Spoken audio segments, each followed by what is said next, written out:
Happy New Year po mga kabiyaya. Thank you Jesus. Tayong lahat ay tumayo. Ayan. Siyempre bago ang lahat, batiin ang katabi ng Charito New Year. 2 thumbs up. Blessed and highly favored by God. Amen? At para sa kaalaman ng lahat, we know that ito po yung first Sunday of this year.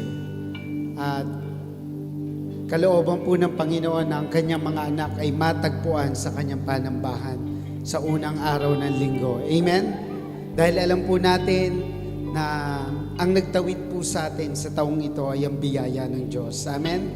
Lahat po ng pabor, pagpapala, at ang pag-iingat ng Diyos ay naranasan natin. Kaya naman sa oras na ito, nais nating ibalik ang ating taus-pusong pasasalamat sa ating Panginoon. Amen? Bago tayo magsimula, basahin po natin itong verse na to. 1 Thessalonians chapter 5 verse 18, letter A, NLT version. All together read, "No matter what happens, always be thankful." Amen? Kung ano man ang nangyari sa taong 2021, pinagpasalamat na natin yan dahil ang biyaya ng Diyos ay sapat. Amen? At sa taong ito, pinagpasalamat na natin to sa Panginoon. Amen? At lahat ng papuri ay ibalik natin sa ating dakilang Diyos. Palakpakan natin ang Panginoon. Thank you, Jesus. Hallelujah. It's worship time. Thank you, Jesus. Shout your praises and thanksgiving to our Lord. Hallelujah. Purihin natin ang Panginoon. Sama-samang umawit, sumayaw sa presensya ng Diyos.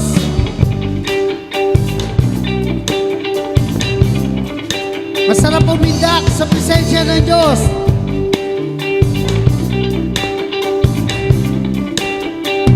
Woo!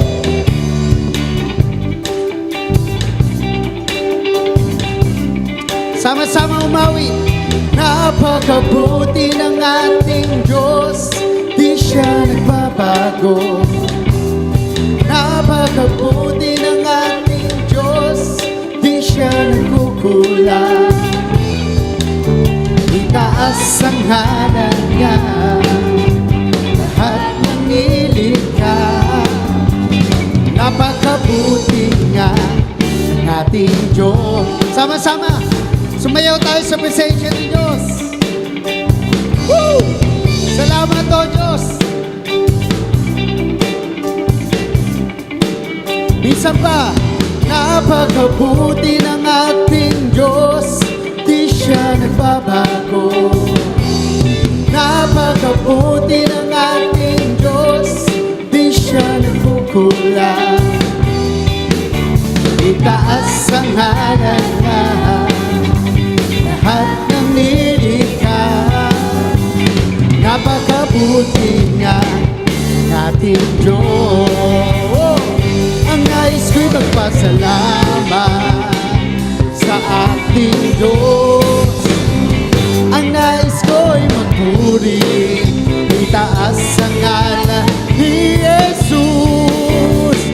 Napakabuti ng ating Diyos, di siya nagbabago. Napakabuti ng ating Diyos, di siya nagkukulang. Itaas ang ngalan niya, walang iba at nangilikha. Napakabuti niya ng ating Diyos. Isa pa, ang nais ko'y magpasalamat sa ating Diyos. Ang nais ko'y magpuri, itaas ang ngalan ni Jesus. Napakabuti ng ating Diyos, di siya nagbabago. Napakabuti ng ating Diyos, di siya nagkukulang. Sama-sama, itaas ang ngalan niya, at nilikha. Napakabuti niya ng ating Diyos. Napakabuti ng ating Diyos.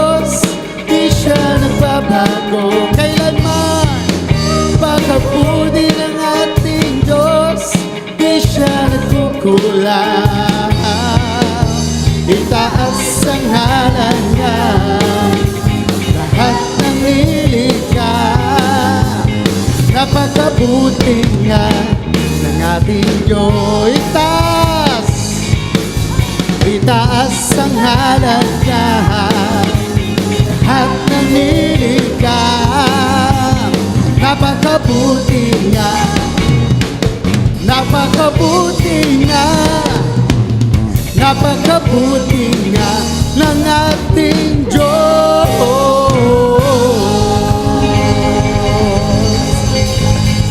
Salamat o Diyos! Hallelujah! Salamat Panginoon! Wala kang katulad, wala kang kapantay. Ikaw lang ang aming itataas. Salamat Panginoong Yesus.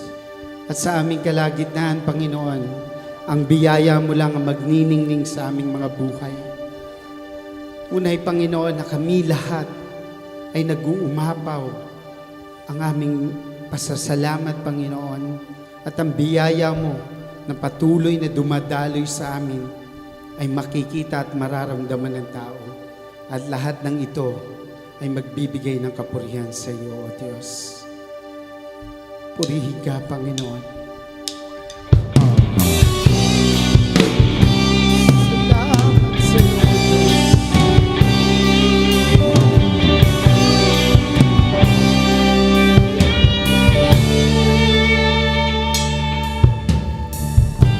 Panginoon, lumalapit sa'yo ang puso kong nag-iisa. Ikaw ang aking pag-asa. Panginoon, tugon sa aking dalangin, tapat kailanpaman aking kapayapaan. Pangako mo'y aking panghahawakan. Pangako mo ang tangi kong sandigan. Pangako mo'y tapat, magpakailanman ako ay di iwan o pababayaan man. Pangako mo sa'kin, panghawakan.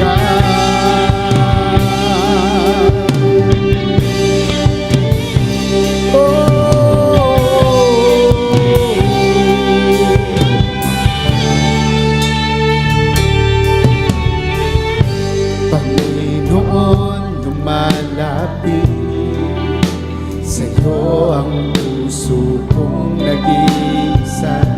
Ikaw ang aking pag-asa. Panginoon, tugon sa aking dalangin, tapat kailanpaman aking kapayapaan. Pangako mo'y aking panghahawakan. Pangako mo ang tangi kong sandigan. Pangako mo'y tapat, magpakailanman ako ay di iwan o pababayaan man. Pangako mo sa'kin, panghahawakan.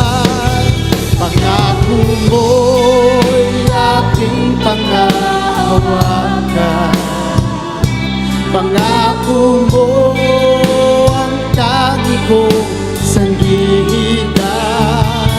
Pangako mo'y tapat, magpakailanman ako ay di iwan o pababayaan man. Pangako mo sa'kin, panghawakan. Ako ay di iwan o pababayaan man. Pangako mo sa'kin, panghawakan. Oh,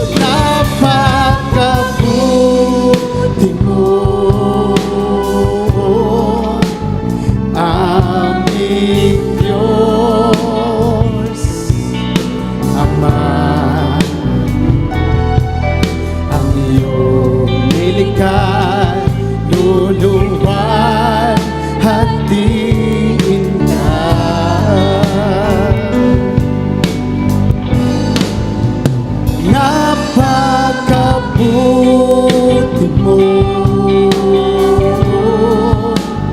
Di ka nagbabago.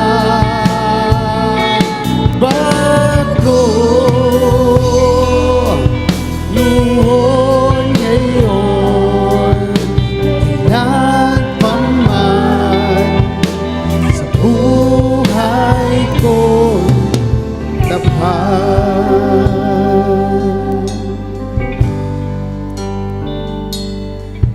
O Diyos na napakabuti, sa'yo ako'y lumalapit. Walang kapantay, pag-ibig mong tunay, karangalan at papuri, sa'yo lamang lahat.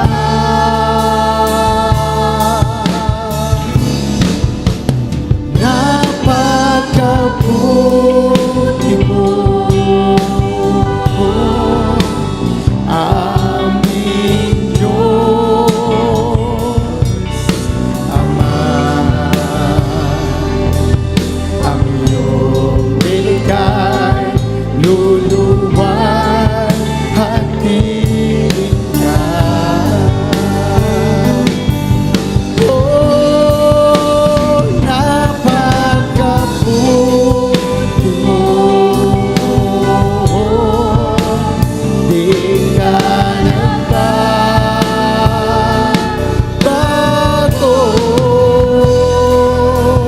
Noon, ngayon, kailan pa man, sa buhay ko'y tapat.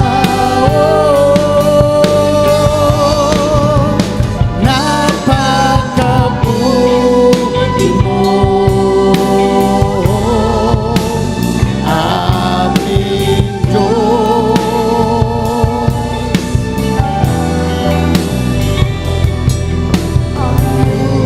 Bigat,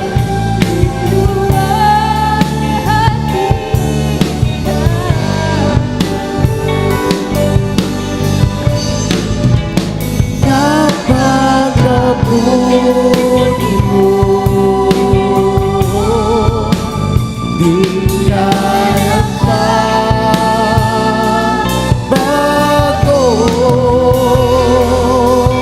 Noon, ngayon, kailan pa man, sa buhay ko'y tapat. Sa uling pagkakataon, aming itatanghal ang kabuti, napakabuti mo. Oh, aming Diyos Ama. Ang iyong nilikha, luluwan at tingnan. O Jesus, napakabuti mo. Di ka nagbabago.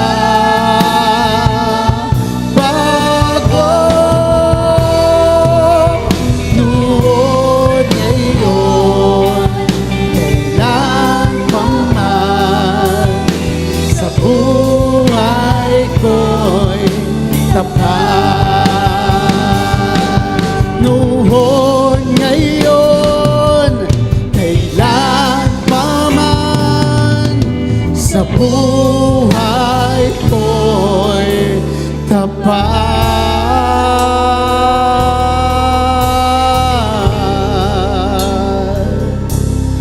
Oh Diyos.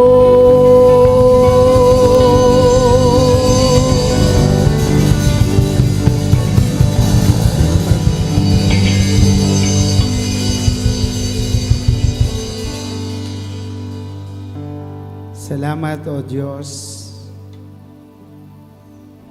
Noon, ngayon, at magpakailanman, O Diyos, at magpasawalang hanggan, ang iyong katapatan, kabutihan sa aming buhay.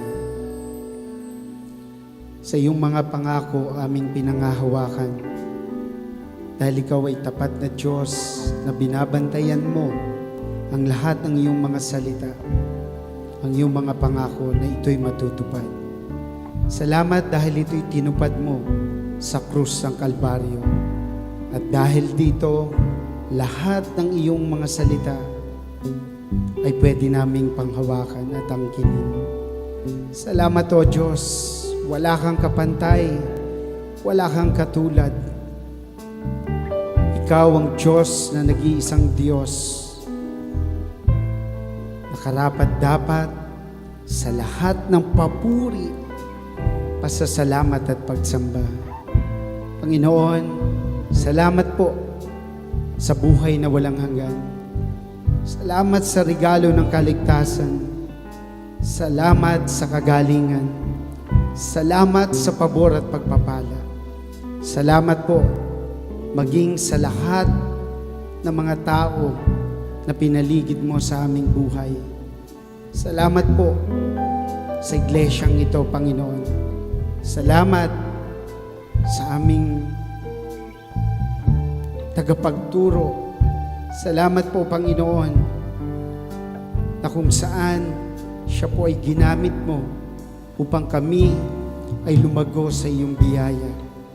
Salamat sa mga lahat ng mga lingkod mo, sa lahat ng mga kabiyaya na napatuloy na sumusuporta at naglilingkod sa iyo, Panginoon. Lahat ng ito ay nagmula sa iyo. Kaya naman, Panginoon, narito kami, binabalik namin ang pinakamataas sa papuri, pasasalamat at pagsamba sa tanging pangalan ng aming Panginoong Yesus na aming tagapagligtas. Ang lahat ng pinagpala ng Diyos ay magsabi ng Amen at Amen. Malakas sa papuri para sa Panginoon. Salamat, O Diyos! Salamat sa panibagong taon at pag-asa. Salamat, Panginoon. Sabihin mo sa katabi mo, ikaw ay pinagpala ng Diyos. Tayo pong lahat ay mako.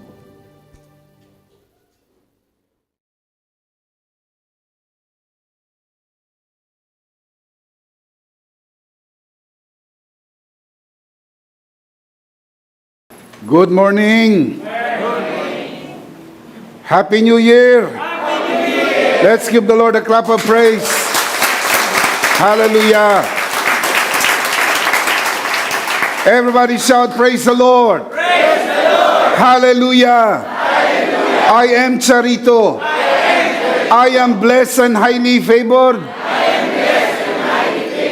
Pakibati po ang katabi ng 2 thumbs up. You are Charito, blessed and highly favored. Do you believe that? Yes. Happy New Year po sa inyong lahat. Ito po ay taong pinagpala, pinaburan ng ating Panginoon. Give Him praise, give Him praise, give Him praise.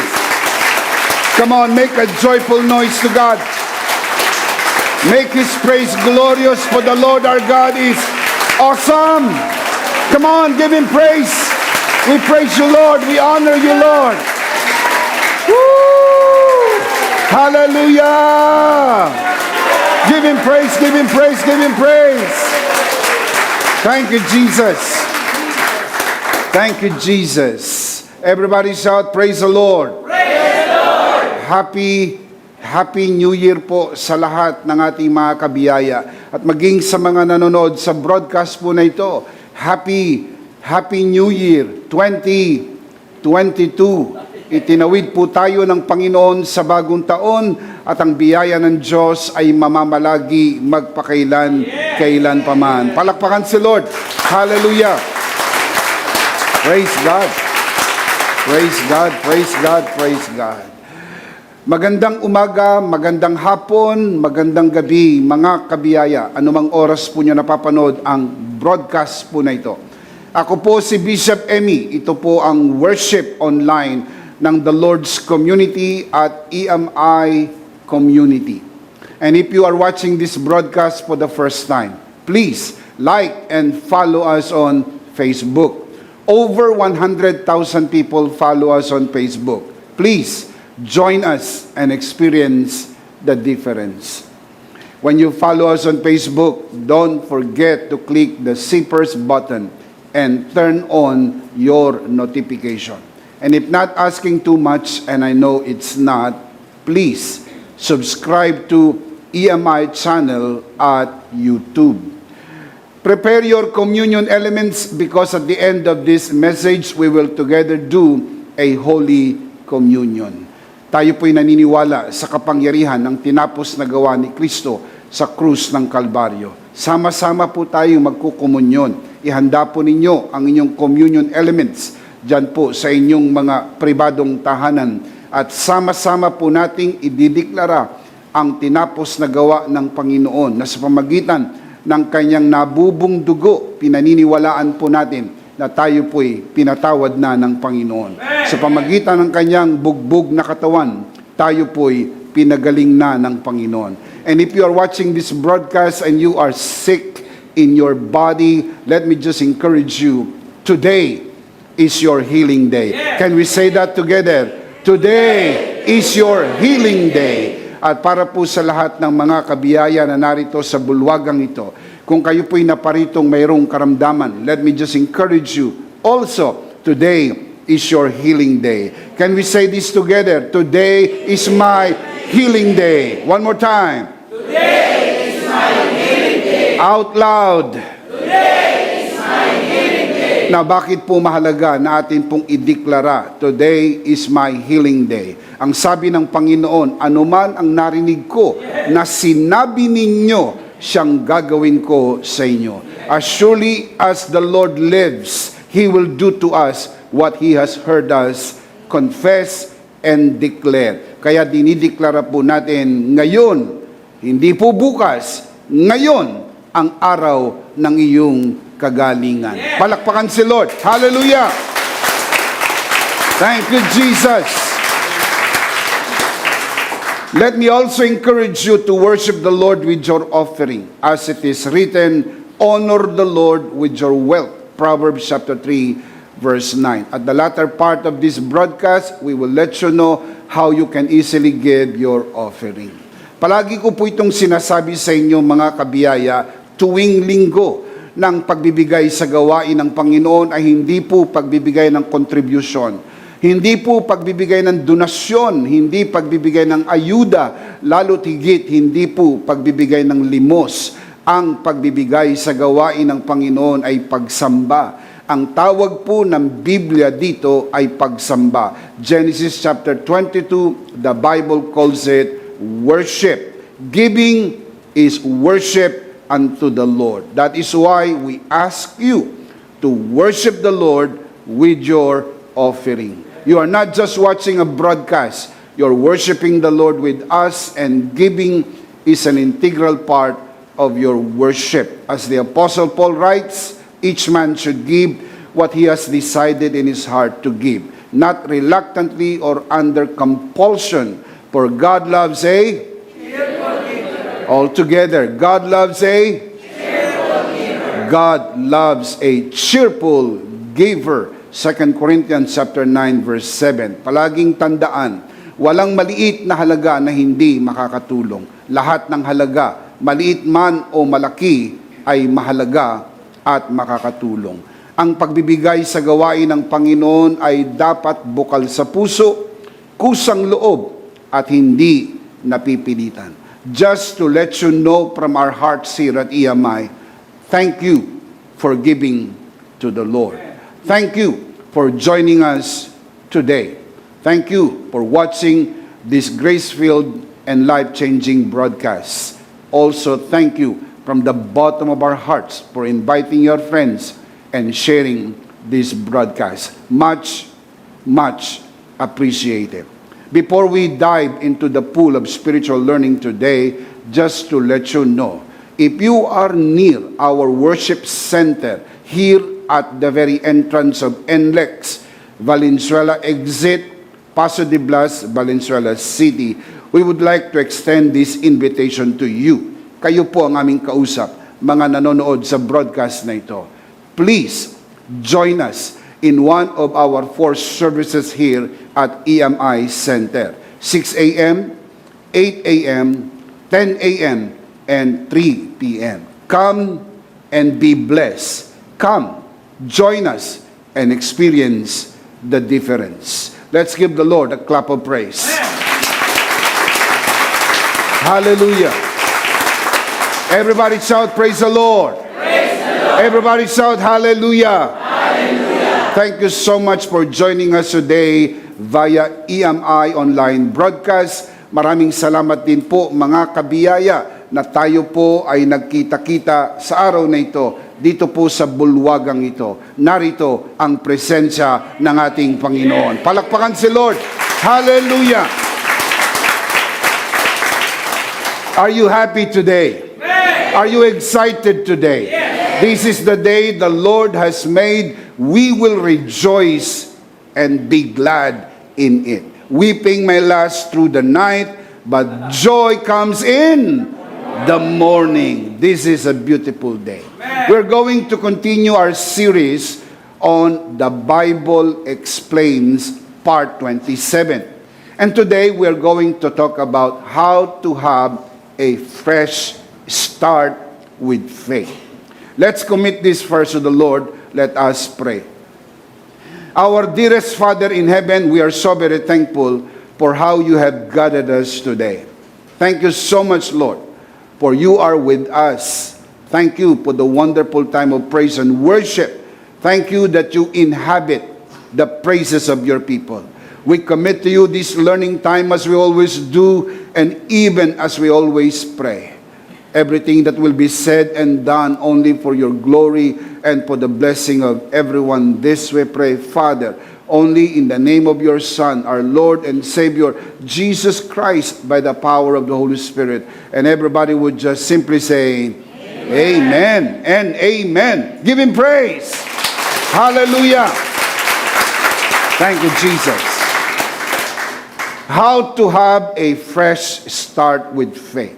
You can start this year with doubt, or you can start this year with faith. It's just a matter of choice. It's your choice. Mari tayong mamili.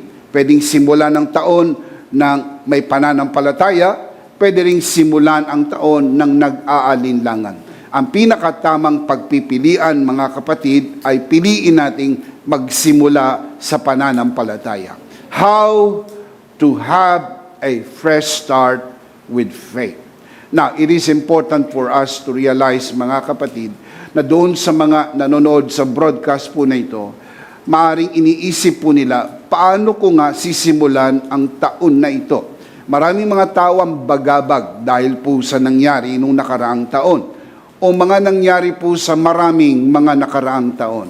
Tandaan palagi, ito po'y bagong taon. Laging may magandang bagay na laan ng Panginoon sa atin sa tuwing nagsisimula, hindi lang ang bagong araw, kundi ang bagong taon. Kaya simulan po natin ito ng may pananampalataya. Meron po akong isinulat na booklet, at para po sa mga nanonood sa broadcast na ito, available din po ito sa e-book format. A Fresh Start, How to Have a Fresh Start with Faith. For more information about this e-book, and also over 100 e-books that Bishop Emmy has written, please connect with us through Charito Shop. You can see the link on your screen. Maraming salamat po sa mga bumabasa po ng mga babasahin na isinulat po ni Bishop Emmy. I'm sure ang mga ito po ay punong-puno ng biyaya at nagiging pagpapala para po sa lahat ng mga bumabasa po nito. Now, let's begin. Naisip niyo po ba, mga kapatid, na sana sa totoong buhay ay meron pong tinatawag na refresh button?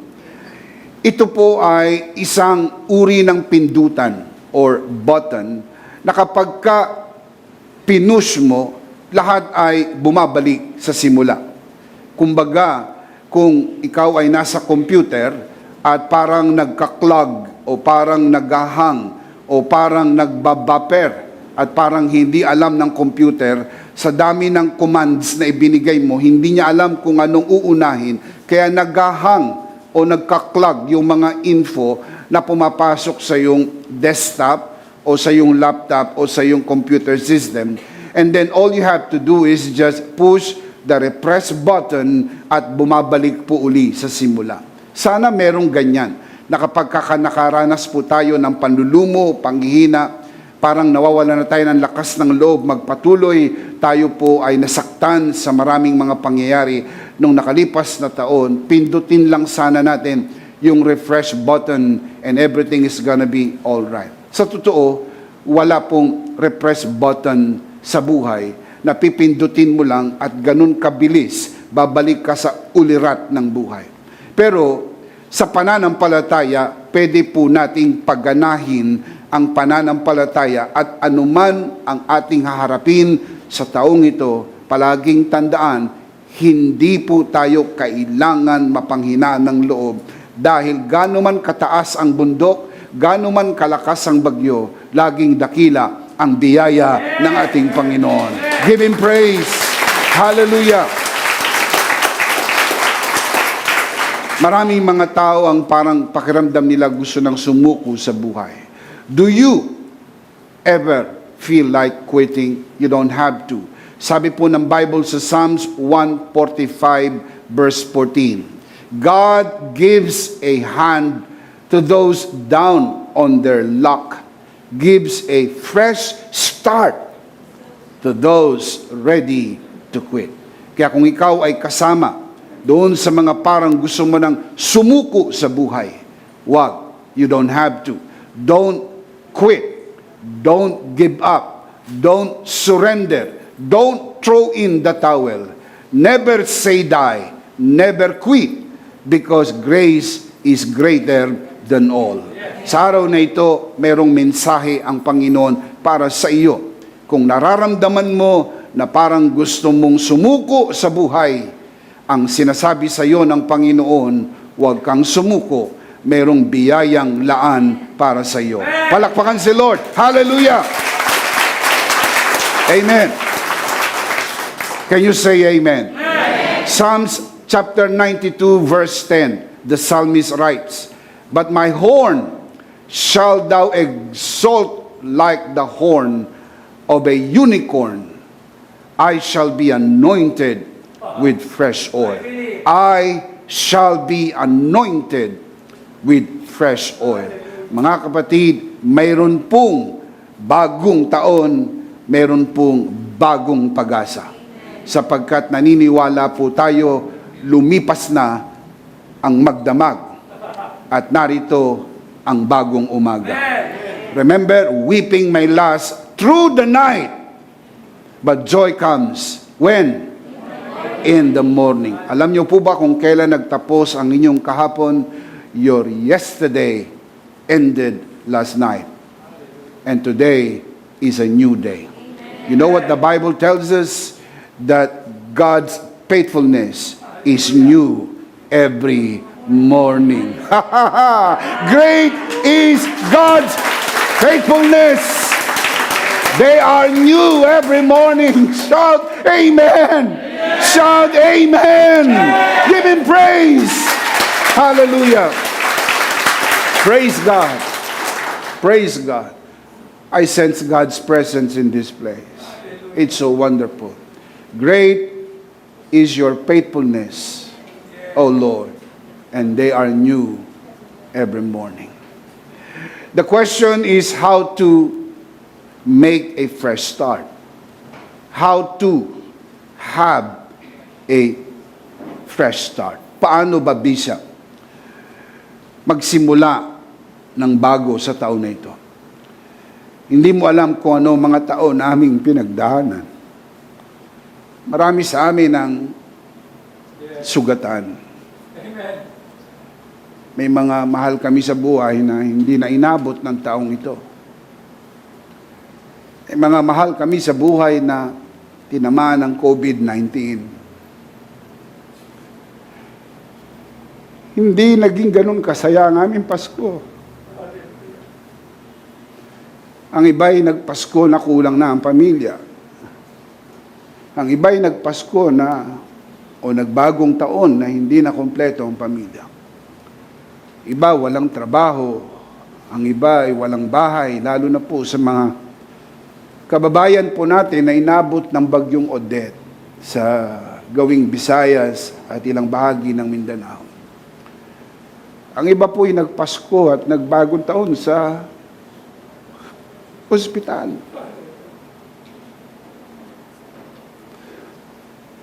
Tapos narito ang mensahero ng Panginoon at sinasabi sa amin,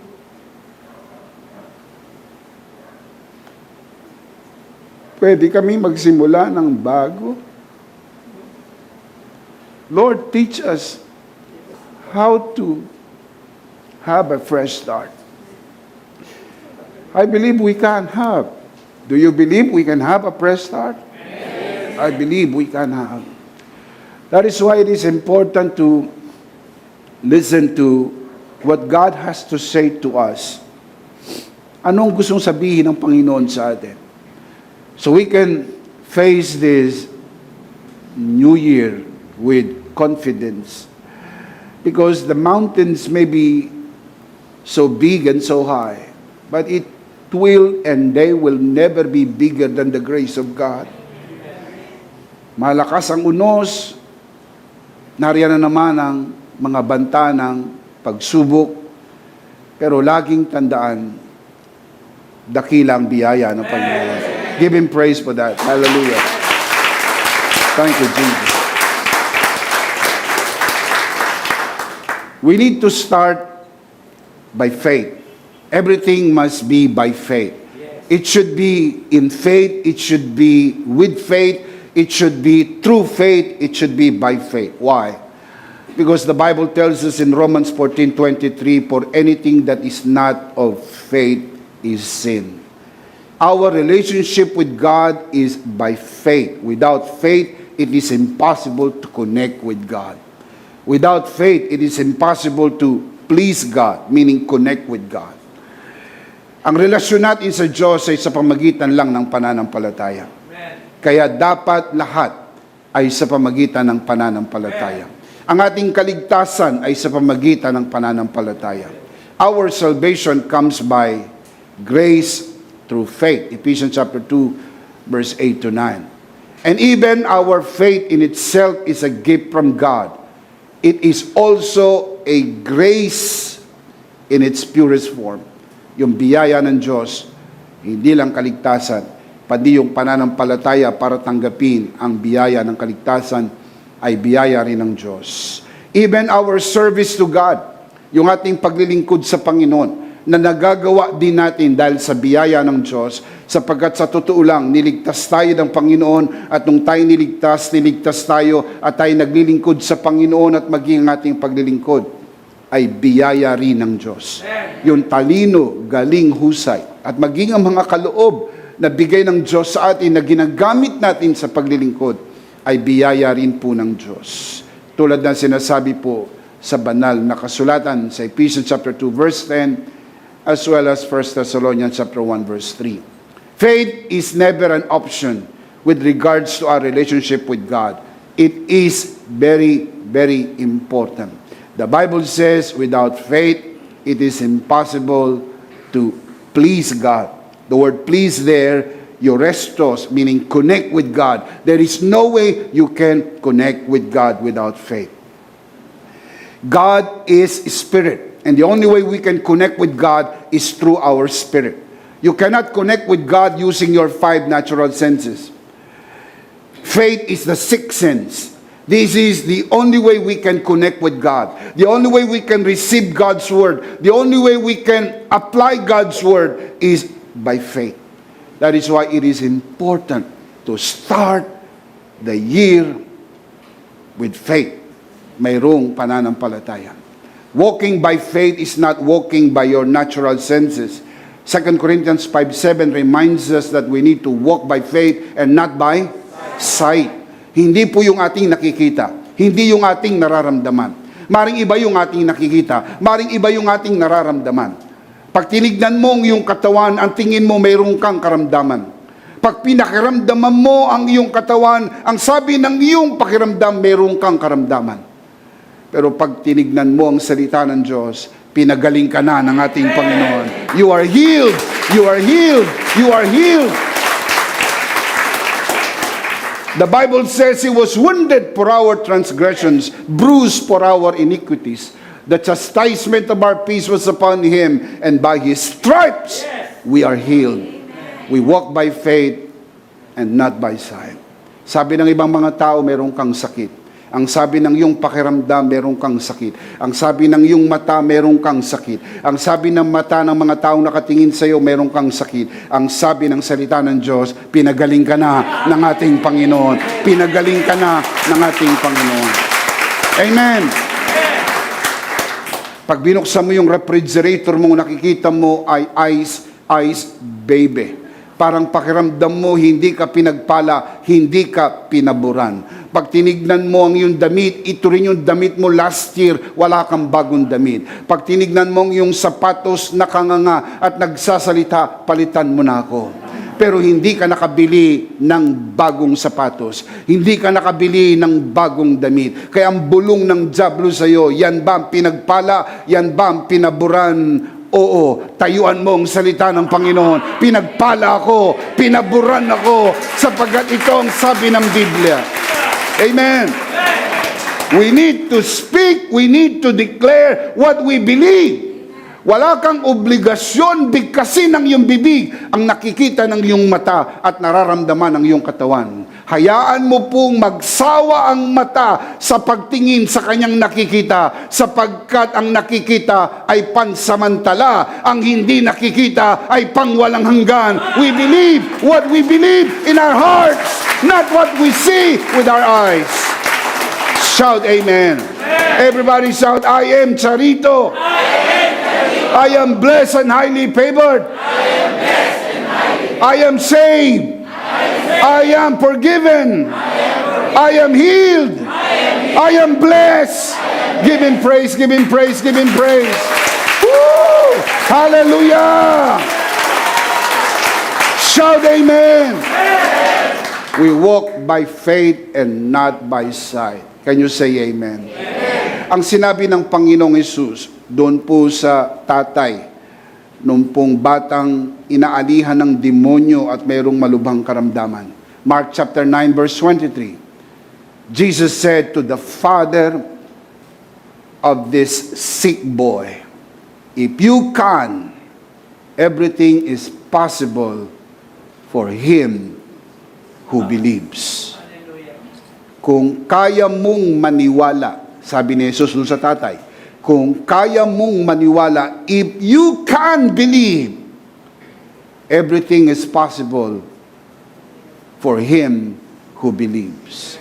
The question is, can you believe? Yes.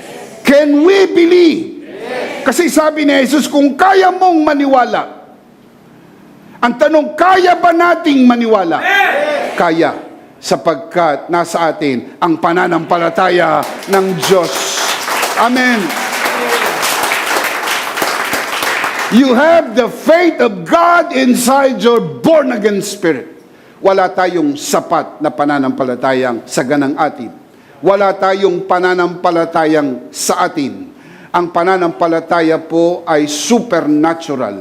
Ang pananampalataya po ay spiritual. Hindi po yan likas sa tao, lalo na sa bagsak na kalagayan ng tao. Dapat maliwanag sa sinasabi ng Biblia, nang dumating sa atin ang salita ng Diyos, dinatnan tayo ng pananampalataya. Nang nasa atin ang pananampalataya, hindi lang tayo iniligtas. Sabi ng Romans 10:13, whoever calls on the name of the Lord shall be saved. Yung word na save po ron from the Greek word sozo, meaning saved, healed, delivered, forgiven, blessed, and favored of God. Lahat ng bagay na papasok sa salitang kaligtasan, pasok sa tinapos na gawa ni Kristo. Pinagaling ka na, pinagpala ka na, pinatawad ka na. Shout amen! The question is, can you believe? Yes, you can believe because you have the faith of God inside your born-again spirit. It's just a matter of releasing this faith inside your born-again spirit. You can believe. You can have a fresh start with faith.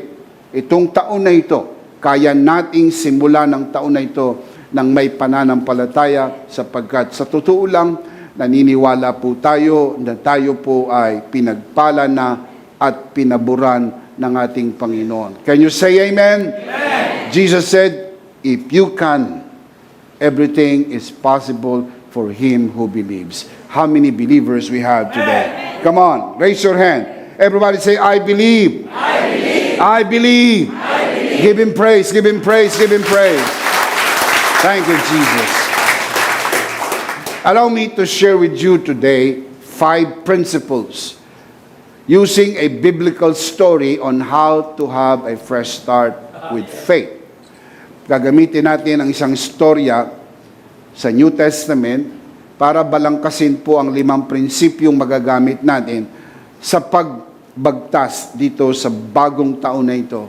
Even as we believe that we can have a fresh start with faith. Number 1, face your fear. Kailangan harapin po natin ang ating takot. Pag tayo po'y natakot sa sariling takot, tinakbuhan ang ating takot, hindi tayo makapagsisimula sa pananampalataya. We need to face your fear. Mark chapter 10, verse 46 and 47. Ang storya po nito ay tungkol sa bulag na si Bartimeo.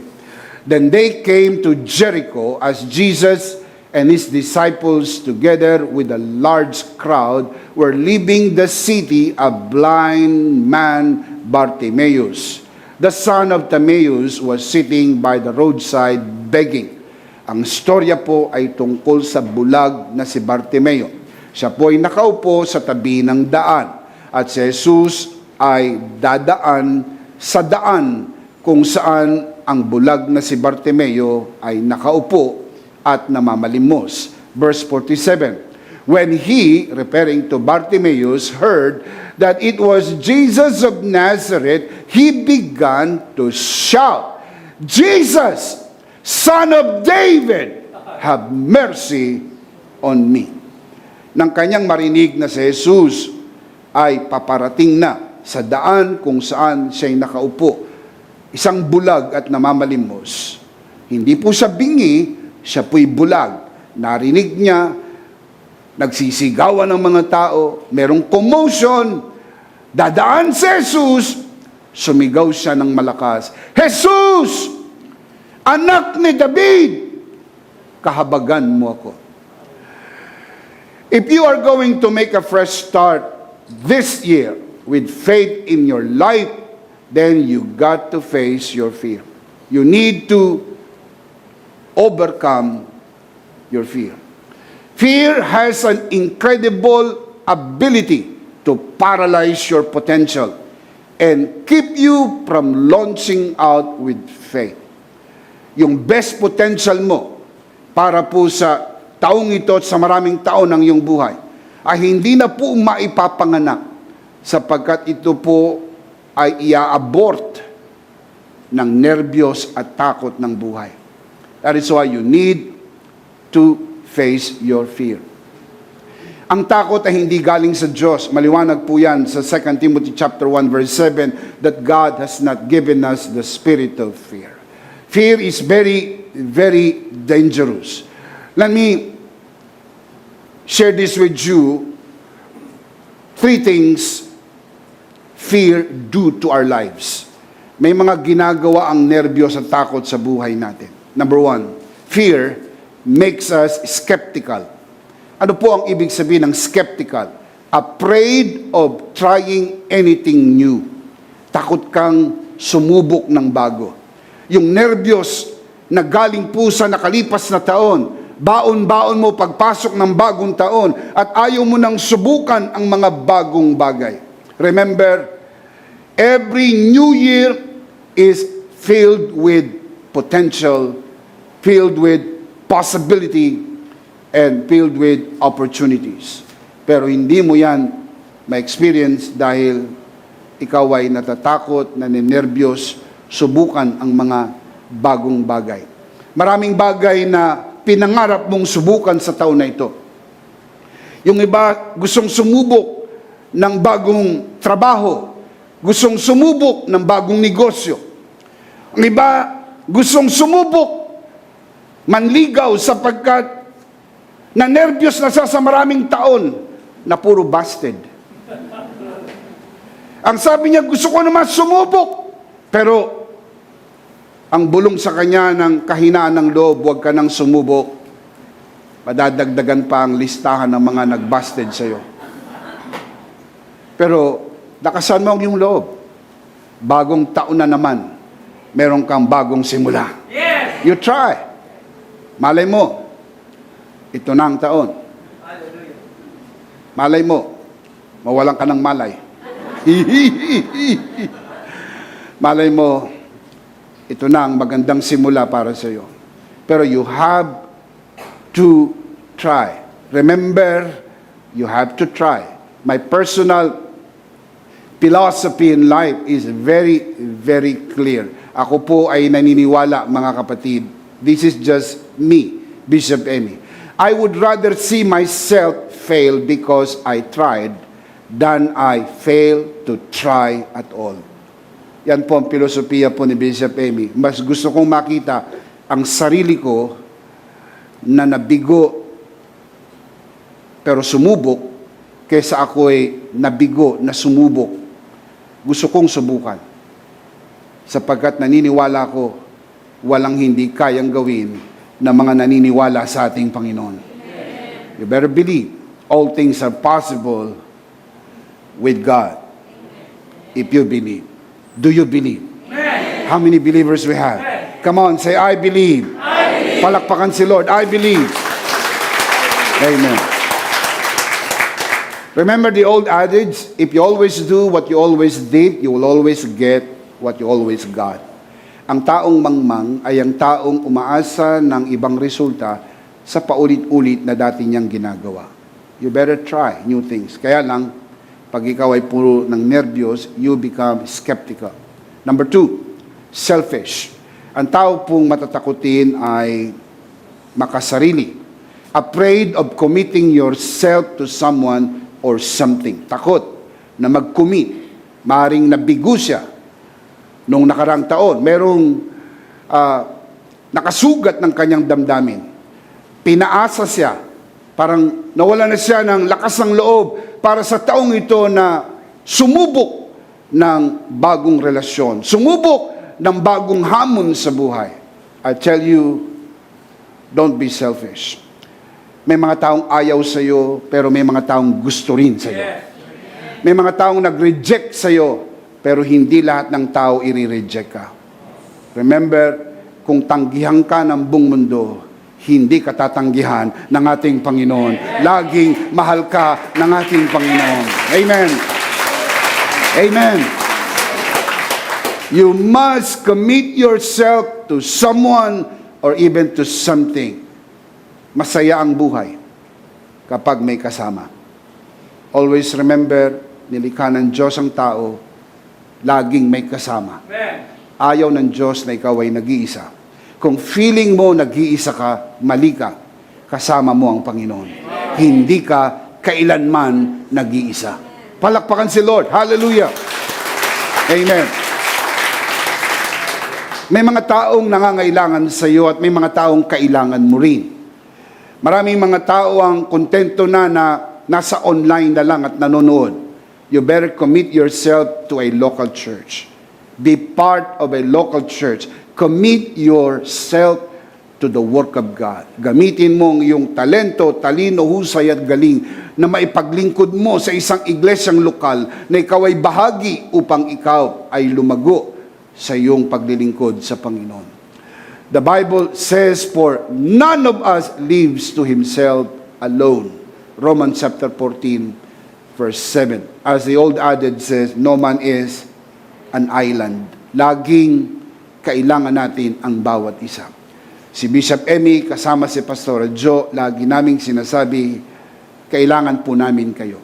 And thank you so much for being part of this wonderful church, the Lord's community. And thank you so much for those who are watching this broadcast for being part of a grandiose EMI Community International, kung saan we are connected to over 40 international locations sa iba't ibang bansa at sa buong Pilipinas, Luzon, Visayas, at Mindanao. Baring hindi po tayo nagkakasama physically, pero sa pamagitan po ng online connection, we are part of one big family. Thank you so much for loving us, and we love you too. Hallelujah! Give Him praise.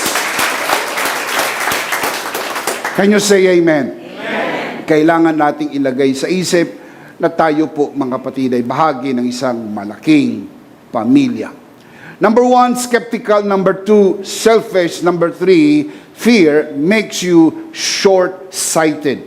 Ano po ang ibig sabihin ng short-sighted? Afraid of launching into the future. Takot na para sa hinaharap. Nervyos na para sa hinaharap. So ang kanilang filosofiya, you better stay on the shore. You better stay back. You better stay safe. Kaya ayaw nilang merong risk. Now, meron tinatawag na calculated risk. If you want some thrill and excitement in life, you have to try some thrill. Pero kinakailangan yung thrill na ito ay kalkulado or calculated risk. Ibig sabihin, kung sakaling hindi mag-work, hindi mo naman ikamamatay. Hindi mo ikamamatay. Kumbaga, kalkulado mo, kung babagsak ako, pinakamasaklap nito, pilay ako. Pero hindi naman basag ang bungo at patay. Maraming mga taong hindi natutong magbisikleta dahil natatakot silang matumba. Pero sino sa inyo naniniwala, lahat ng natutong magbisikleta, natumba. At kailangan mong labanan yung nervyos ng tumba. Pag natumba, hindi po nakakamatay. Huwag ka lang magbibisikleta sa ibabaw ng alambre. Tanong, meron po bang nakakapagbisikleta sa ibabaw ng alambre? Meron. Pero hindi yun naganap ng isang magdamag. Pero yung mga sumubok nito, maraming beses ding nalaglag. Pero nung panahon na na-master na nila ang skill na ito, meron silang nagagawa na hindi nagagawa ng iba. At yung iba nakanganga at nanonood doon sa nagagawa mo. At magagawa mo lang yan dahil din sa biyayang bigay ng Panginoon sa iyo. Palakpakan si Lord. Hallelujah. Thank you, Jesus. You will never experience the beauty of tomorrow because you wanted to live in your yesterday. Your yesterday ended last night. Tapos na yon. Kung sobrang saya yon, mga kapatid, you still to move on sapagkat mas masaya ang maraming araw na darating. Kung yan ay sobrang lungkot, you need to move on sapagkat may mga masayang araw na inilaan ng Panginoon para sa iyo. Yes, can you say amen? Amen? Always remember, Psalms 30 verse 5, weeping may endure for a night, but joy comes in the morning. It is important what Bartimaeus did. Nung marinig niya ang commotion na dadaan si Jesus, nilabanan niya ang kanyang nervyos. Siya'y sumigaw ng malakas, Jesus! Anak ni David, kahabagan mo ko. Anong nervyos ang kanyang nilabanan? Yung siya'y laitin ng tao. Yung siya'y pagwikaan ng tao. Yung sabihin, tumahimik ka, bulag! Istorbo ka sa daan! Anong ginagawa mo dyan? Umalis ka dyan! Ang ingay-ingay mo, tumahimik ka. This is the fear of disapproval and fear of rejection. Maraming mga tao, they will never enjoy a beautiful relationship because they are very afraid of rejection. Tandaan, you better try. Maring hindi ka nagustuhan ng dalagang yan sapagkat meron siyang ibang nagugustuhan. Pero tumingin-tingin ka sa paligid. Meron ding dalagang nagkakagusto sa iyo. Ang problema lang, hindi mo gusto yung dalaga. So, ang payo ko sa iyo, gustuhin mo na.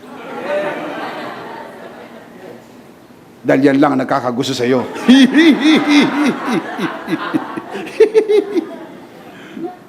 Now, walang personalan. Nagbibigay lang ako ng halimbawa na hindi ko naman sinasadya kung ikaw ang tinamaan. Siguro nagkakataon lang. Ang sinasabi ko lang, mga kapatid, is there is beauty in those ashes. Parang sabi mo, abo na ito. Pero sabi sa Bible, God can give you beauty from the ashes. Mga abo ng buhay. Pero hindi kailanman ipagkakait ng Diyos ang magandang bagay para sa iyo. Palakpakan si Lord. Hallelujah! Amen! Bartimaeus knew that shouting to Jesus in the crowd was not the right thing to do. He knew that the people were going to look down on him and the people will scold him. Tahimik ka, bulag, tahimik, wag maingay. Which is true. Yun nga ang nangyari sa storya. He knew that Jesus Christ was the only one who could help him. So hindi niya pinalampas yung pagkakataon and he shouted, Jesus, Son of David, have mercy on me. Look at the verse again. Mark 10:47. When he heard that it was Jesus of Nazareth, what did he do? He began to shout, Jesus, Son of David, have mercy on me. Let's try. Let's shout it out. Jesus, Son of David, have mercy on me. One more time. Now, look at the next verse. Verse 48. Many of the people scolded him and told him to be quiet. But what did he do? He shouted even more. Let's shout even more. Jesus, Son of David, have mercy on me. Nagpapigil po ba si Bartimaeus? Hindi po. Kinagalitan siya, sinigawan siya, binawalan siya. Pero siya'y sumigaw ng mas malakas pa, higit kaysa dati. That is why you need to face your fear. At tatanungin kita, anong pinakamalaking nervyos mayroon ka sa buhay mo? Maraming mga tao ang takot na ma-reject. Kaya ginagawa nila lahat ng pwede nilang gawin para sila'y matanggap. Now listen up, hindi ka perpekto. Kahit anong gawin mo, mayroon ka pa ring magagawa na hindi matatanggap ng mga tao. Mahal na mahal ka ng asawa mo, mahal na mahal ka ng mga magulang mo, mahal na mahal ka ng mga anak mo, pero we need to come to the realization, minahal nila tayo sa kabila ng ating hindi perpekto. Kasamang niyakap niya ang ating mga imperfections. Kapag nag-asawa ka, hindi ka nag-aasawa ng perpektong tao. Hindi yan anghel. Yan ay bumagsak na anghel. Ang sabi mo, wow, napakaganda, parang diwata. Ang tawag dyan, enchanted. Sa Tagalog, inkanto. Walang perpektong asawa, walang perpektong magulang, walang perpektong anak. Meron lang perpektong Diyos. Ang mabuting balita, niyakap tayo ng Diyos sa kabila ng ating hindi perpekto. Amen. Amen. That is why learn to say, I am sorry. Learn to say that to your spouse, to your parents, to your children.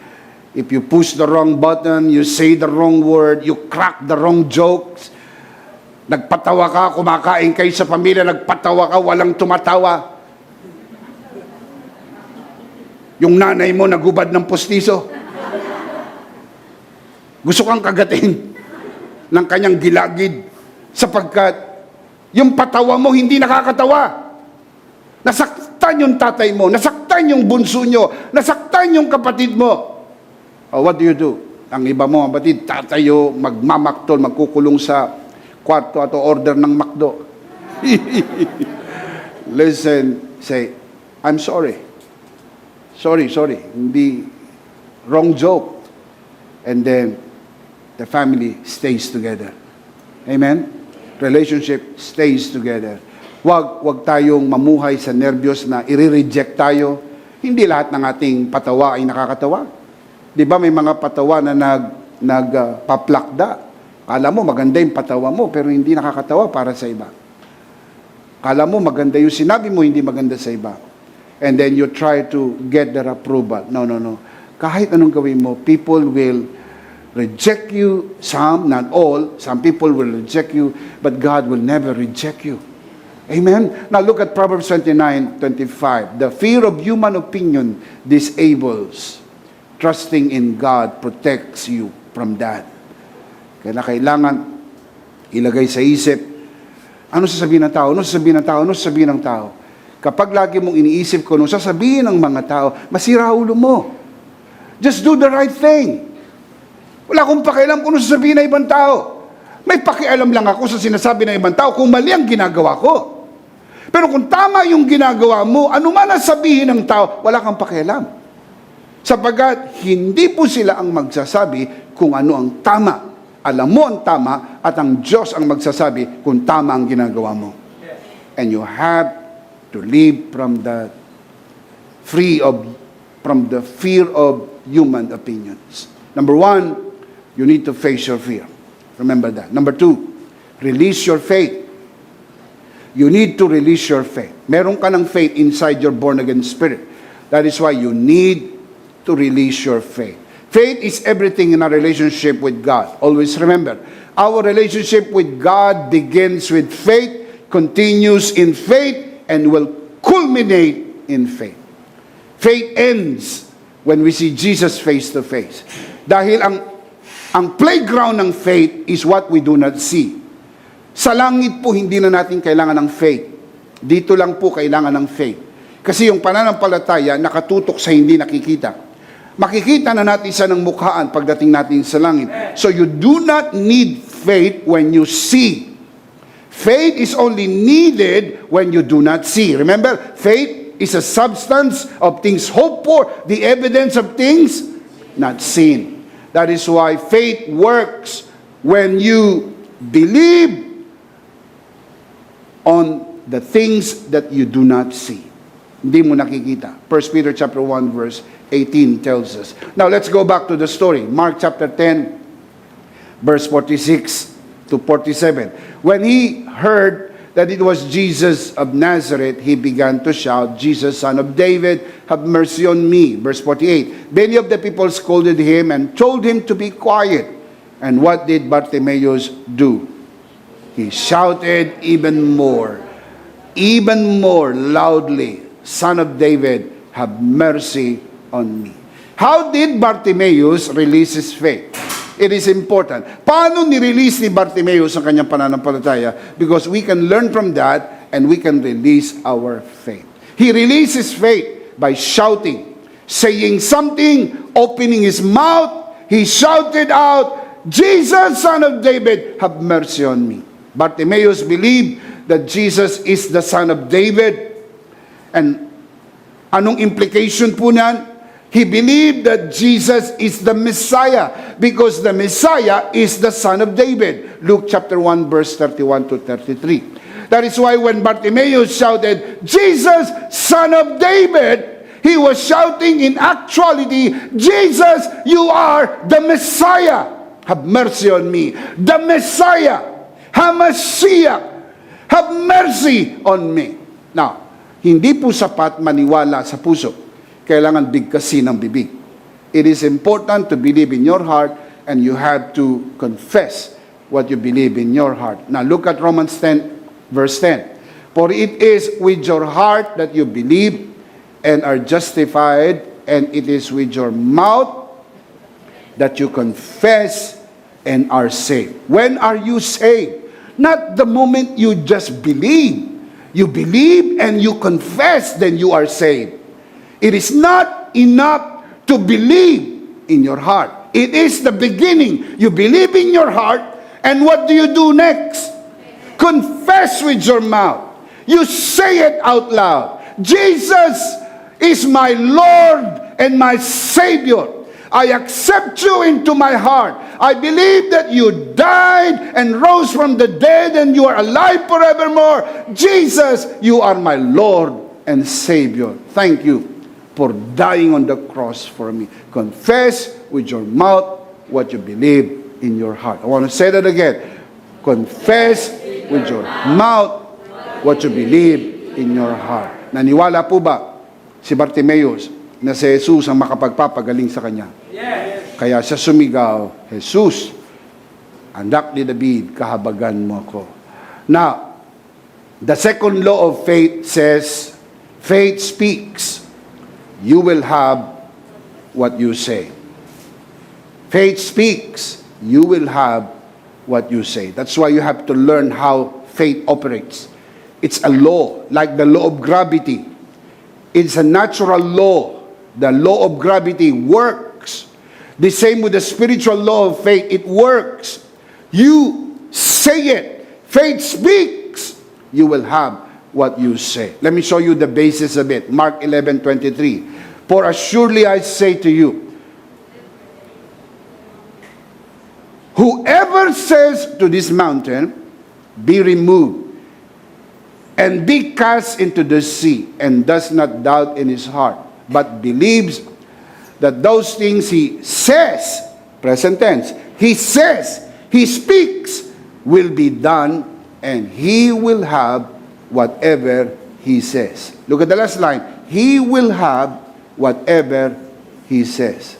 Sa Tagalog, mapapasa kanya anumang sabihin niya. Ano ang mapapasa iyo? Yung sasabihin mo. Kaya binabantayan ng Diyos kung ano ang sinasabi po natin. Kung ano lumalabas sa ating bibig. Sapagkat ang lumalabas sa bibig galing sa puso. Remember, out of the abundance of the heart, the mouth speaks. 2 Corinthians chapter 4, verse 13. It is written, I believe, therefore I have spoken. With the same spirit of faith, we also believe and therefore speak. Believing is only one part. Speaking is the other part. You have to believe and you have to say. You have to say it out loud. Jesus, Son of David, have mercy on me. Jesus, Yeshua HaMashiach, Jesus, the Messiah, have mercy on me. Why? Because it is the principle of faith. Faith speaks. You will have what you say. Proverbs 18:21, life and death is in the power of your tongue. You speak death, death comes. You speak life, life comes. Sabi na Panginoon sa Numbers 14:28, as surely as I live, declares the Lord, I will do to you the very things I heard you say. Kaya yung sinabi po nung 10 espiya, we are all gonna die.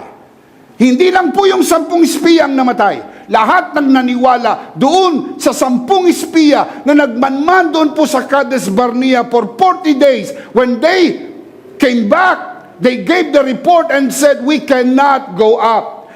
There are giants in the land. We are all like grasshoppers. We are all gonna die. And God said, surely all of you are gonna die. And read the story. All of them died. Sino pumatay sa kanila? Hindi ang Diyos. Pinatay po sila ng sarili po nilang confession. Hindi natin kaya, hindi ka nagagaling, wala nang pag-asa, mamamatay ka na, malas ang taong ito, hindi ka uunlad, baong ka sa utang, hindi ka na makakaahon, yun ang papatay sa iyo. Pero kapag tinayuan mo ang pangako ng Panginoon, tapat ang Diyos sa kanyang pangako, hindi kanya iwanan, hindi kanya pababayaan. Amen. And you need to be mindful, mga kabiyaya, na bago po ipinadala ang 12 espiya para manmanan ng Cades Barnea, sinabi na ng Panginoon sa kanyang bayang Israel, ang lupaing ito ay ibinigay na ng Panginoon sa kanila. Kaya yung 2 espiya, si Joshua at si Caleb, tawag ko sa kanila spies boys. Yung 2 espiya, si Joshua at si Caleb, ang sabi nila, we are able to go up and take the country. Possess the land from the Jordan to the sea. And though the giants may be there to hinder, our God has given us the victory. Binigay na ng Panginoon ang tagumpay. Binigay na ng Panginoon ang lupain. All you have to do is just shout it out. You have to confess, Lord, thank you. Pinagpala mo na ang taong ito. Lord, thank you. Ako'y malusog, malakas, masigla. Pinagpala, pinahaba ang buhay, pinaunlad. Jesus, have mercy on me. Shout amen. Kung ano lalabas sa iyong bibig, galing sa puso. Ano mang galing sa puso, galing sa paniniwala. Kaya kung naniniwala kang pinagaling ka na everyday, sabihin mo, magaling na ako, malakas, malusog, malakas, pinagpala, at pinaunlad. Can you say amen? Amen. Palakpakan si Lord. Amen. I believe that. Let's see them again. Number 1, face your fear. Number 2, release your faith. How do you do that? By confession. How do you do that? By speaking out what you believe in your heart. You have to speak life every day. Speak life over this year. Speak life over your body, over your business, over your life. Can you shout amen? Amen. Number 3, expect obstacles. Tandaan, wala ka pa sa langit. Kaya merong mga hadlang. Hahadlangan ka ng dyablo. Hahadlangan din ng dyablo ang buhay mo. Gagamit siya ng ibang mga tao. Expecting obstacles in your journey of faith and miracles is not being negativistic. It is just being realistic. Iba po yung negativistic sa realistic. Pag sinabi natin may mga hadlang, hindi tayo nagiging negatibo. Yung sa totoo lang. Tatapatin ko yun. Totoo bang mayroong hadlang? Meron po bang kaaway talaga? Meron bang dyablo? You see? Merong dyablo, merong kaaway, merong hadlang. Yan po ang hahadlang sa iyo. Pero huwag kang mapanghina ng loob. Dahil kung meron pong obstacles sa iyong obstacle race sa life na ito, grace can make you fly. Ililipad ka ng biyaya ng Diyos at malalagpasan mo ang mga obstacles na ito. Can you say amen? Ang dyablo ang siyang ating kaaway. Ang dyablo gumagamit ng mga tao para labanan ang ating mga lakbayin sa buhay. The Bible says the enemy is like a roaring lion seeking to whom he may devour. The Bible says in 1 Peter chapter 5 verse 8. We must realize that we are in a spiritual battle. Sabi po ni Apostle Paul sa Ephesians chapter 6 verse 12, this is a spiritual battle and that we need to be alert, giving the enemy no opportunity to build his footstool or even foothold, to create his stronghold in our lives. Sabi sa Bible sa Ephesians chapter 4 verse 27. Dito sa storya po ni Bartimeus, nilabanan niya ang kanyang nervyos, nirelease niya ang kanyang pananampalataya, pero kitang-kita po na mayroong mga lumalaban sa kanyang pinapangarap na milagro. Ganon din sa buhay natin. May mga pangarap ka sa pamilya mo. May pangarap ka sa kalusugan mo. May pangarap ka sa ministry na ibinigay ng Panginoon. Pero meron dyablo na humahad lang para sirain ang iyong loob, sirain ang lakas ng loob, sirain ang iyong diskarte sa buhay. And yet, we need to release our faith and we need to be realistic. There are obstacles in life. Mark 10:48. Many of the people scolded him and told him to be quiet. May mga taong naniniwala, kabaliktaran sa ating pinaniniwalaan. Sabi natin, magaling na ako! Sabi ng iba, tumigil ka nga. Nakita mo ba itong medical report? 3 buwan na lang, patay ka na. Magaling na ako! Tumigil ka nga. Di ka nga makalakad, di ka nga makakilos, di ka nga makagawa ng sarili mong gawa. Paano ka magaling? See, lahat ng negatibo papasok sa isip, sasabihin ng dyablo sa pamagitan ng bibig ng ibang tao, and yet you begin to believe grace is greater than all. Amen. And what did Bartimaeus do? He shouted even more loudly. And what did he shout? Son of David, have mercy on me. Come on, let's try. Jesus, Son of David, have mercy on me. 1, 2, 3. He shouted even more. Let's try, even louder. 1, 2, 3. Jesus, Son of David, have mercy on me. Mga kapatid, sa unang sigaw, maraming mga taong kokontra. Lakasan mo lalo ang sigaw hanggang sa hindi mo na marinig ang pangongontra nila sapagkat umaalingaw-ngaw ang sigaw ng iyong pananampalataya. Amen! Amen! Come on, give Him praise, give Him praise, give Him praise. Some would say to you, stop going to church, stop praying, stop giving, stop serving God. What do? You say, I go to church even more. I pray all the more. And I give even more because grace is greater than all. Grace is greater than all. Shout amen. Shout all the more. When you face a great mountain, what do we shout? Grace, grace to me. Come on, what do we shout? Grace, grace to me. Louder. Grace, grace. One more time. Grace, grace to me. When we face the mountain, we shout, Cain, Cain, laa. Hindi tayo umuurong, hindi tayo nasira ng loob, hindi po tayo tumitiklop at sinabi natin, wala na. Hanggang dito na lang. Hindi po. Shout even more. Amen! Number 1, face your fear. Number 2, release your faith. How do you do that? By confessing your faith. And number 3, expect obstacles. Totoo yan. Mangyayari po yung mga obstacles in life. And number 4, specify your miracle need. Kailangan mong bigkasin kung ano talaga yung gusto mong milagro. Hindi pwede ang vague, yung malabo. Anong milagro? Kahit ano.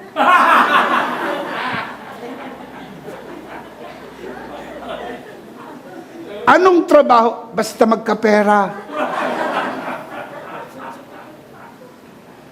Sinong gusto mong mapangasawa? Basta hindi katulad ko.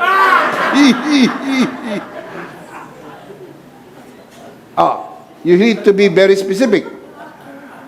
Though God's word tells us that God knows all things, 1 John 3:20, however, by faith we need to specify and speak out our miracle. Bibigkasin mo. Kasi nakakatuwa sa kwento na to, tinanong ni Jesus yung bulag kung anong gusto niya. Let me show you the story. Verse 49, Mark 10:49. Jesus stopped and said, call him. So, they called to the blind man. Sabi ng mga tao, oy, tawag ka daw. Tawag ka daw. Di ba yun ang sabi ng story? So they called to the blind man, cheer up! On your feet, He's calling you. Tumayo ka. Tinatawag ka. Mga kapatid, napansin niyo po ba? Sa kabila ng kaabalahan ni Jesus, nagmamadali siya, meron po siyang pupuntahan, maingay, nagsisigawan ng mga tao, nadinig ni Jesus ang sigaw ni Bartimeo.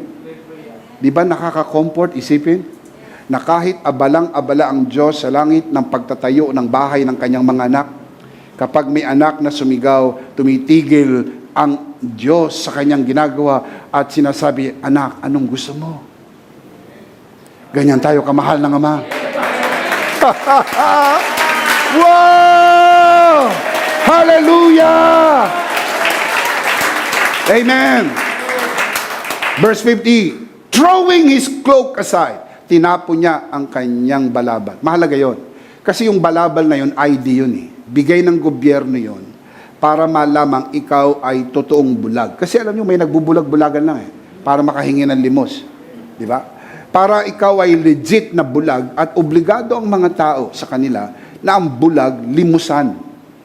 Ang mga pulubi, limusan. Kasi kasama yun sa paglilingkod nila sa Diyos ang magbigay ng limos sa mga legit na pulubi. Kaya yung balabal po na yun ay supplied ng government para makita ng mga tao, totoong bulag to.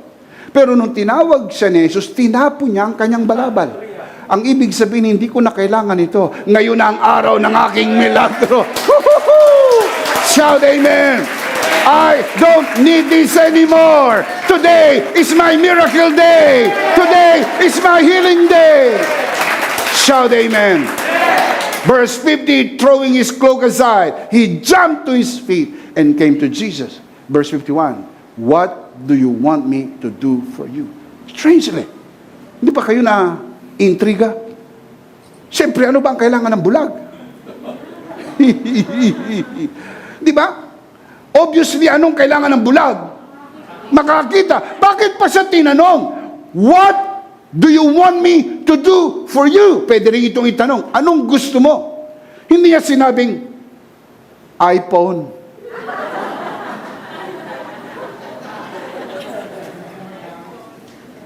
Hindi niya sinabing, bahay at lupa. Hindi po ito wawawi. Bishop, luma na yun. Merong bago. Sensya na, hindi ako masyado nakakapanood eh. Hindi ko alam kung ano yung bago. Pero hindi po ito kung ano yung hinihingi mo na hindi mo siya kailangan ay hindi po obligado ang Diyos ibigay. Kaya tinanong siya, anong gusto mo? Sumagot. Jesus asked him and the blind man said, Rabbi, meaning teacher, I want to see. Now, this is strange. Alam niyo po ba na hindi lahat ng bulag ay gustong makakita? May mga bulag na gustong manatiling bulag upang sila'y manatiling nanlilimos.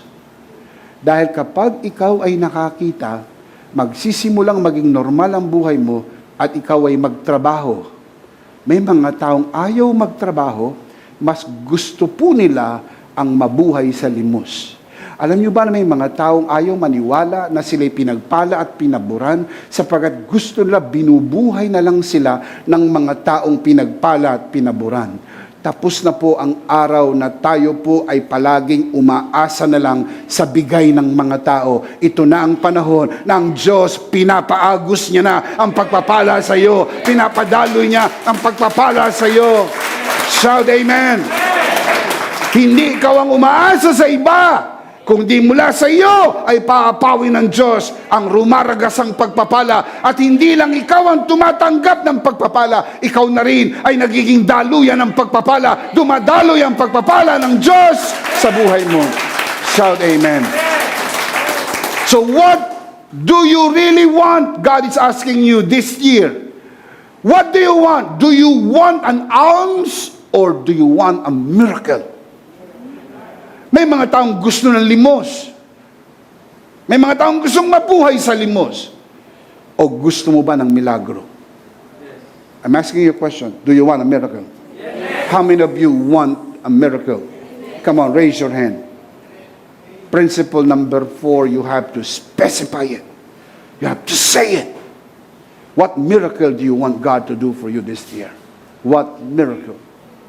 Anong milagro ang gusto mong gawin ng Diyos sa iyo sa taon na ito? God is asking you in your spirit, what do you want me to do for you, my child? Kinakausap ka ng Panginoon. At doon sa mga nanonood sa broadcast, kinakausap ka ng Panginoon, what do you want me to do for you this year? Sagutin mo yan at sabihin mo sa Panginoon kung anong milagro ang kailangan mo. Walang hindi kayang gawin ng Panginoon. Amen. Can you say amen? Amen? Number 1, face your fear. Number 2, release your faith.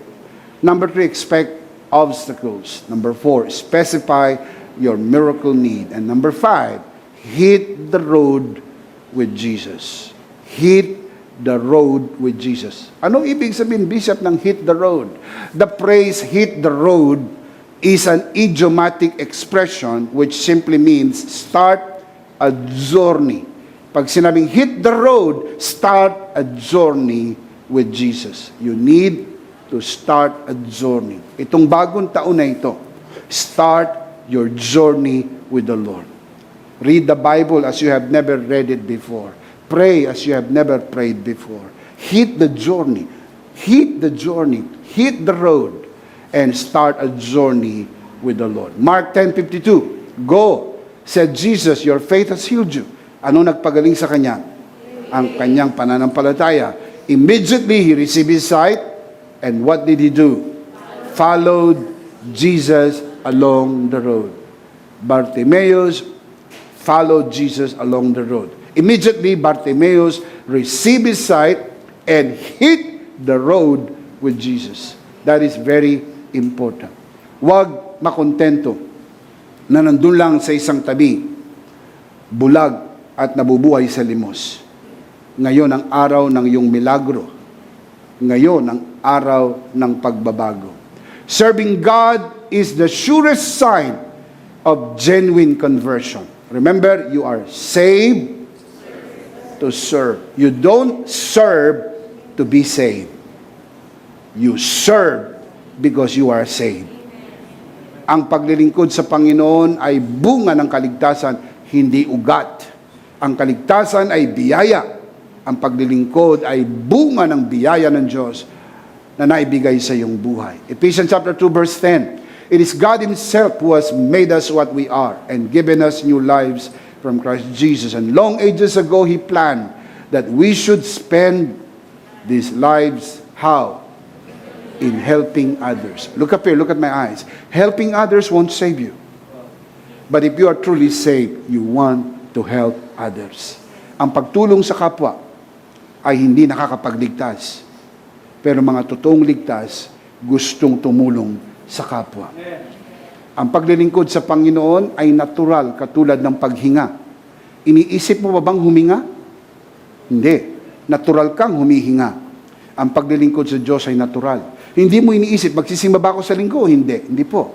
Natural. Pag linggo, gusto mong pumunta sa simbahan at gusto mong sumamba. Hindi mo iniisip, magbibigay ba ako? Hindi. Natural. Gusto mong magbigay. Magbabasa ba ako ng Biblia o hindi? Natural. Gusto mong magbasa.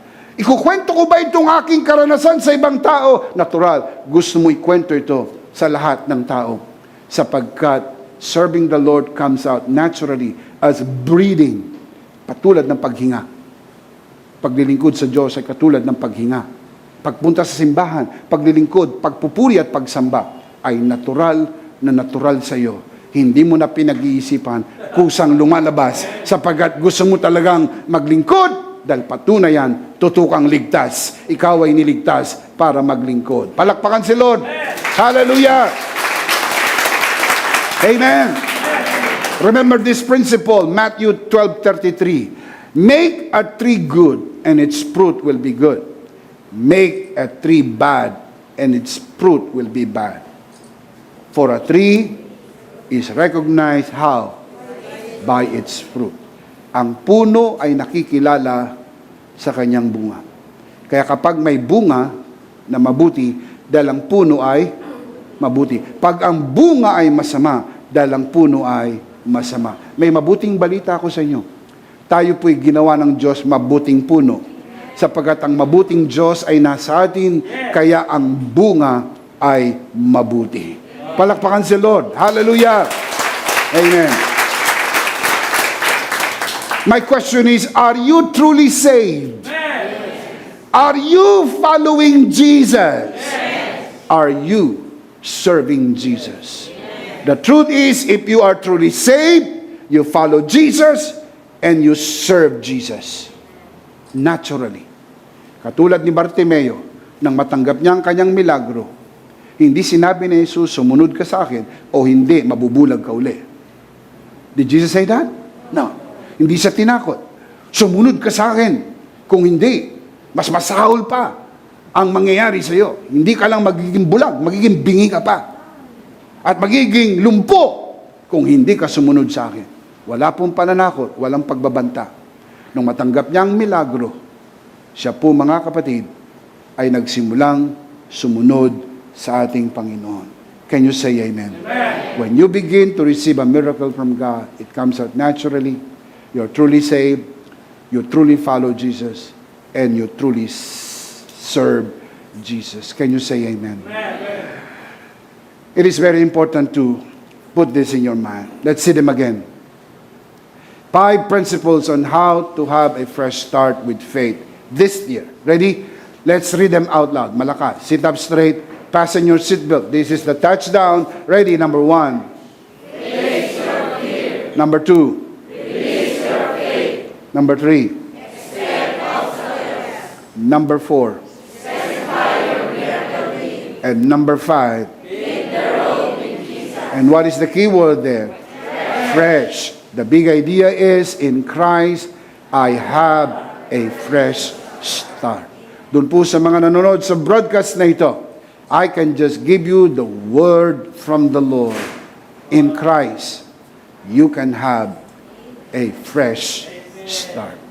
It is always to start fresh, and the best way to do that is to start with Christ. Kung hindi mo pa tinatanggap ang Panginoon Jesus sa iyong puso bilang Panginoon at sarili mong tagapagligtas, do it today and have a fresh start with Christ and in Christ. Kung nais mong tanggapin ang Panginoon, itaas mo ang iyong dalawang kamay. Samahan po natin ang ating mga bisita na nanonood sa broadcast na ito. Let's lift up our hands to the Lord. Taas ang dalawang kamay. Pikit natin ang ating mata at manalangin tayo ng pagtanggap. Sa mga nanonood sa broadcast na ito, ariin mo na ito'y personal mong panalangin. Panginoong Jesus, ako po'y makasalanan. Hindi ko po kayang iligtas ang aking sarili. Ako'y mapapahamak ng hiwalay sa iyo. Narinig ko po ang mabuting balita. Ako po'y naniniwala. Tinatanggap kita sa aking puso bilang aking Panginoon at aking tagapagligtas. Salamat po, pinatawad mo na ang aking mga kasalanan. Isinulat mo na ang aking pangalan sa aklat ng buhay. Sa pangalan ni Jesus, Amen. Ako na lang po mananalangin. Ama, sa oras na ito, tinataas ko po sa harapan ang sinuman sa loob ng bulwagang ito at maging sa mga nanonood sa broadcast na ito na sumunod sa panalangin ng pagtanggap sa unang pagkakataon. Pinagkakatiwala po namin sila sa iyong kagandahang loob. Sila'y lumago sa biyaya at sa bagong natagpo ang pananampalataya. Sa pangalan ni Jesus, tayo po'y magsabing Amen. Palakpakan si Lord. Amen.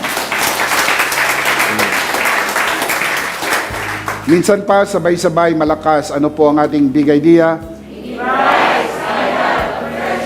Are you in Christ? Yes. You have a fresh start. Can you say amen? Kunin po natin ang atin pong communion elements and let's do this together, mga kabiyaya.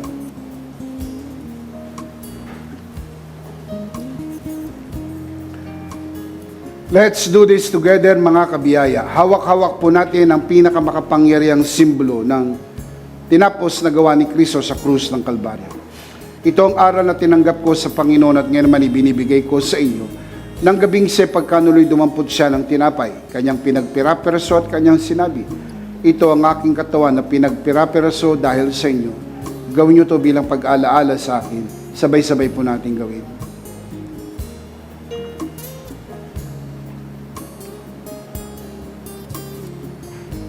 Gayun din naman matapos maghapunan ay kanyang hinawakan ng saro at kanyang sinabi, ito ang saro ng bagong tipan na pinagtibay ng aking dugo. Gawin niyo to bilang pag-alaala sa akin. Sabay-sabay po natin gawin. Ate po itaas ang ating pong dalawang kamay. At sumunod po tayo sa panalangin ito. Aming Ama, maraming salamat po sa aming Panginoong Jesucristo.